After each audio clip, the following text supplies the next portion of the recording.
As I travel the American Southwest, I never cease to be amazed by the exquisite beauty of both the natural world and the art and architecture left by the ancient inhabitants of these lands. In this episode of Desert Lore, I am visiting the sites of two different ruins. The ancient purpose and uses of these sites are disputed even to this day. Some archaeologists think that they were one-room dwellings, while others interpret these sites as being granaries despite the presence of carbonized walls from fires. After visiting them both, I have my own theory on what they might be.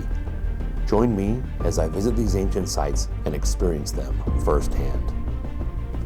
Hello everybody, Ben Woodruff here, and on today's episode, Desert Lore, I'm going to be just going up to a ruin I've wanted to see for a while. This one is very small, and the people that I've read who've reported on this, some have said that they think it's a granary, but other people have said that there's indications of smoke, like there was cooking inside, and I got a theory on what that might actually be. It's 1,000,000 degrees today, and I'm getting eaten alive by bugs, so I'm probably gonna keep this short, but we're gonna go up there, we're gonna check this place out, and it's pretty easy. If you just squint your eyes looking at it up there, it's really easy to miss. It's right off the side of the road, it's not that far away. But I'm gonna zoom in and take a look at this.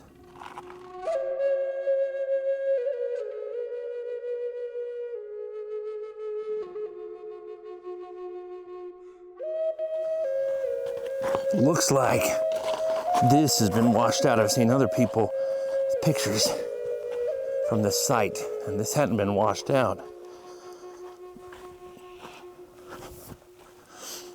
I know a lot of people visit this site, but I'm not seeing a lot of tracks either.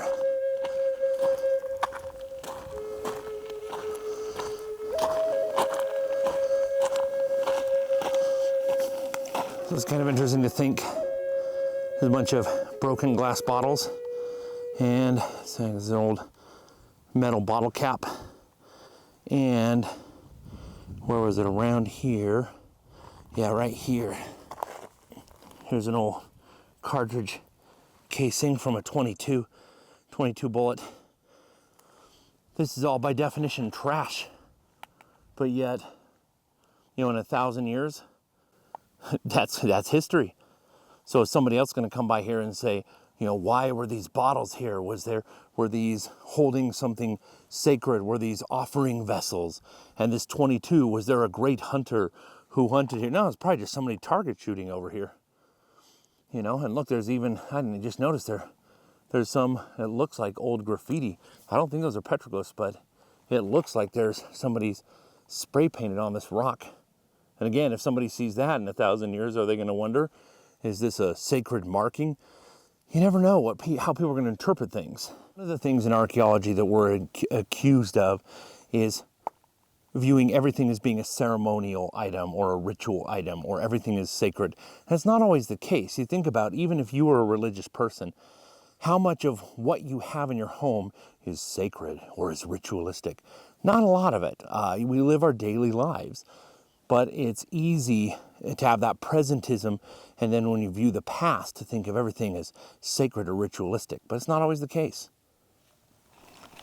Okay, so coming up on it, it's got some really nice masonry.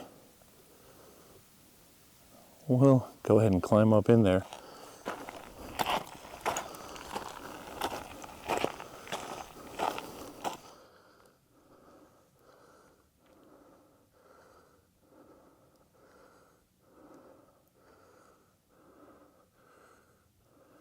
All right, so these are right here above me.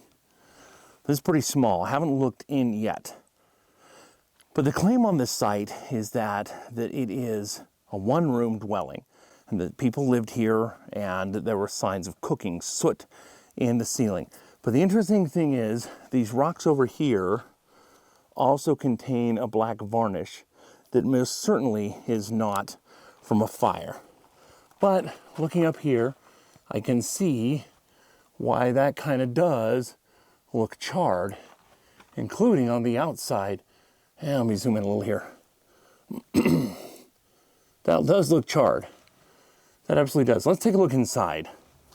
Okay, so looking at this site, this is really unusual. So there's no woodwork whatsoever even above the door. The door is very small. I could fit in it barely.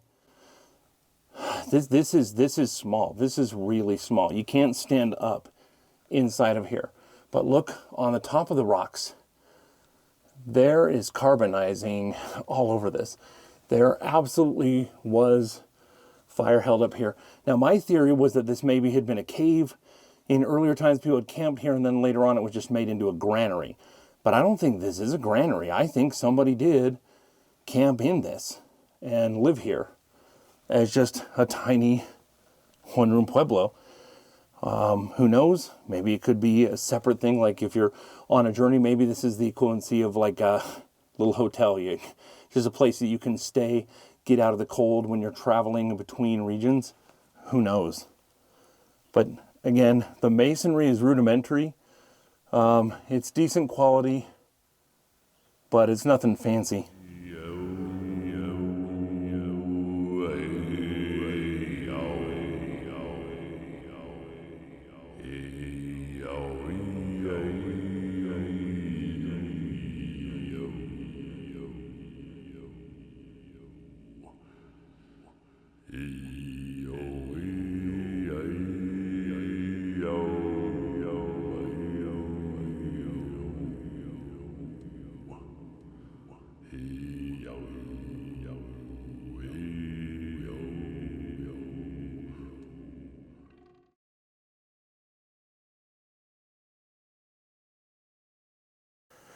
I'm taking a quick stop in this video to show you another site. Went down the road a little further, so I'm going to go back to the other ruins again. But first of all, this site has a little arch. And I gotta say, you know you're in Utah when this is nothing. Nobody cares about this thing. It doesn't have a name. But any other state, this would be a state park or a national park. Lone Arch Pass National Park. But here in Utah, it's just some cool formation. But the interesting thing is there's these caves here. And these caves are just like what we were just at, but they're not in as good of state.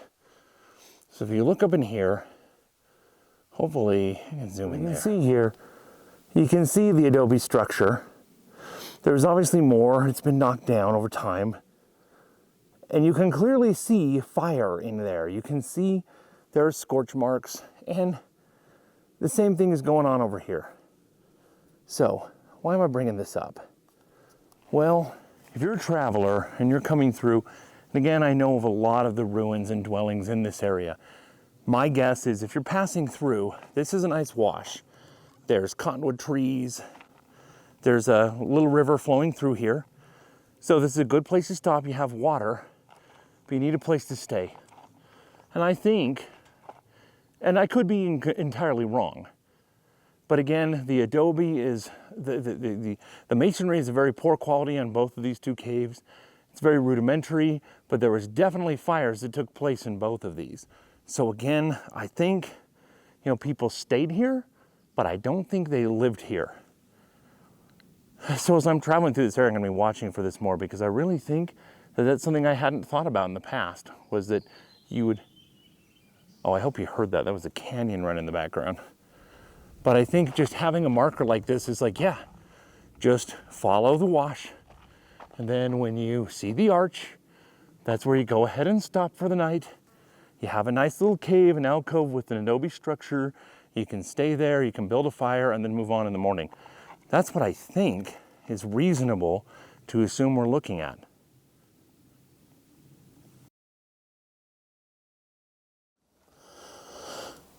Well, I hope the LiDAR scan worked out. This is a very unusual site. This is an alcove, but I just feel like there's better alcoves in the area to build in. And everything I see in here does indicate the presence of fire. This doesn't make sense because again, size-wise, structure-wise, the smallness of the door, everything about this to me says granary. But again, that presence of fire kind of makes me think that this was something else. Now, in this immediate area, there's no really epic ruins. So kind of my inclination, again, I go camping, And I think about living in a time that was much more treacherous, harder to live, harder to travel. And, you know, in the hot, it is a million degrees out there, and I'm in the shade, and I'm way cooler. And I think about being in the winter. So if you're in the summer and you are trying to trek from one place to another in this area, you're trying to go from one pueblo to another for whatever reason, trying to do some trade, whatever, and you have to move, you have to travel, well, you got to stop. And I think about, I love to camp. I'm very much an outdoorsman. I do a lot of bushcrafting. And, you know, I know what to look for a good camping spot. And if you're having to camp in the summer heat, it's just, and it's only May now, and it's still a million degrees already, and there's bugs everywhere. It's like, okay, if you go in here, I'm much cooler just in this alcove. And just my hand holding this camera is frying right now because my hand is in the sunlight. And right here, again, it's like 20 degrees cooler. So again, having a way stop, that's what I believe this is. At least it would make the most sense, because I know the other ruins in this area and how far they are. This would be a good stopping point. It's right down by the river, so you have water, but up above you have a place that isn't lived in, but it's a place that you can stay, that a person, when they're traveling, hey, anybody could just stay here. This is built up. You can stay here. You have a place where you can stay warm in the winter and stay cool in the summer, and you keep predators out, keep bugs out, and you can build a fire inside and just right on the edge there and have it smoke out. And there is a little opening up top here. I hope I'm pointing at that, to let smoke out. But you could also, right where I'm sitting, build a fire out front. And again, in the summer, if you do a little fire here, that's going to keep the bugs out. So I could be wrong, and I don't know that anybody would know for sure, but this is a very unique site. And again, my assessment was, I had thought that for sure this was just a granary, and that all these smoke stains up above, all this tarnishing from fires, was from an earlier time. But this is not a good site to sleep in without the adobe. So this would not have been, if you look inside, this is not a good spot for kind of staying in unless you have a wall. So beautiful site, and I again hope the LiDAR worked out. Hope you can get a sense and a feel for it. But hope you enjoyed this quick little detour on the side road of another adventure. And just always remember that life is a gift. So never stop learning and never stop exploring. We'll see you next time.